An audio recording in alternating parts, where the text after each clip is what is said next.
திமுகவினுடைய வேட்பாளர் பட்டியலில் குறிப்பிட்ட சிலருக்கு வாய்ப்பு என்பது மறுக்கப்பட்டிருக்கிறது. தற்போதைய சிட்டிங் எம்எல்ஏக்கள் என்று சொல்லப்படுகிற தற்போதைய உறுப்பினர்களுக்கு வாய்ப்பு வழங்கப்படவில்லை.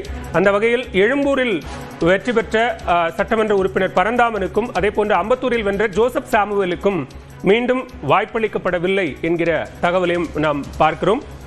164 பேர் கொண்ட திமுகவினுடைய வேட்பாளர் பட்டியல் வெளியிடப்பட்டிருக்கக்கூடிய நிலையில் இதில் 60 பேர் புதுமுகங்கள் என்கிற வகையில் வாய்ப்பளிக்கப்பட்டிருக்கிறது. புதுமுகங்களுக்கான வாய்ப்பு குறித்து பேசிய துணை முதலமைச்சர் தற்போது சேப்பாக்கம் திருவல்லிக்கேணி தொகுதியினுடைய வேட்பாளராக அறிவிக்கப்பட்டிருக்கக்கூடிய உதயநிதி ஸ்டாலின் குறிப்பிடும் போது இளைஞர்கள் புதிதாக கட்சிக்குள் வர வேண்டும், அவர்களுக்கான வாய்ப்பு வழங்கப்பட வேண்டும் என்கிற கோரிக்கை தொடர்ந்து முதலமைச்சரிடம் முன்வைக்கப்பட்டதாகவும் அதை ஏற்று தற்போது புதுமுகங்களுக்கான வாய்ப்பு வழங்கப்பட்டிருப்பதாகவும் அவர் கூறியிருந்தார்.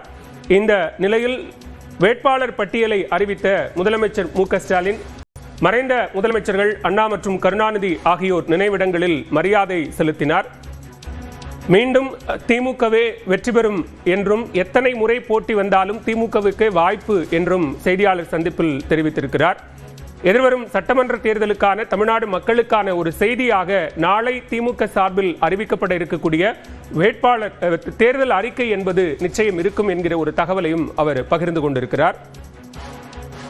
ஏற்கனவே அஇஅதிமுக சார்பில் 2 கட்டங்களாக அதிமுக போட்டியிடக்கூடிய 150 தொகுதிகளுக்கான வேட்பாளர் பட்டியல் முதற்கட்டமாக 23, இரண்டாவது கட்டமாக 127 என 150 பேருக்கான வேட்பாளர் பட்டியல் அறிவிக்கப்பட்டிருந்த நிலையில் தற்போது திமுக போட்டியிடக்கூடிய 164 தொகுதிகளுக்கான வேட்பாளர் பட்டியல் அறிவிக்கப்பட்டிருக்கிறது.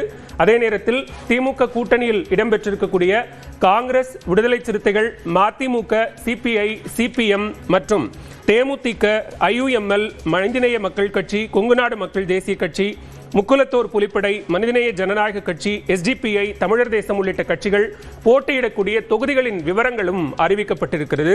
இந்த நிலையில் விரைவில் மற்ற கட்சிகளினுடைய வேட்பாளர் பட்டியலும் வெளியாகும் என்று எதிர்பார்க்கப்படுகிறது. இந்த சூழலில் நேரடியாக தற்போது அறிவிக்கப்பட்டிருக்கக்கூடிய திமுக கூட்டணி வேட்பாளர்களுக்கும் என்டிஏ கூட்டணி இருக்கக்கூடிய ஒதுக்கப்பட்டிருக்கக்கூடிய தொகுதிகளில் இருக்கக்கூடிய போட்டி என்கிற அந்த வெர்சஸ் விவரங்களையும் நாம் பார்த்துக் கொண்டிருக்கிறோம்.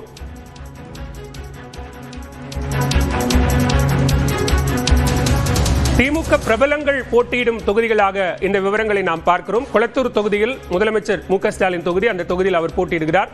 சேப்பாக்கம் திருவல்லிக்கேணி தொகுதியில் உதயநிதி ஸ்டாலின், காட்பாடி தொகுதியில் அமைச்சர் துரைமுருகன், திருச்சுழி தொகுதியில் அமைச்சர் தங்கம் தென்னரசு, சைதாப்பேட்டை தொகுதியில் மா. சுப்பிரமணியன் உள்ளிட்டோர் போட்டியிடுகிறார்கள்.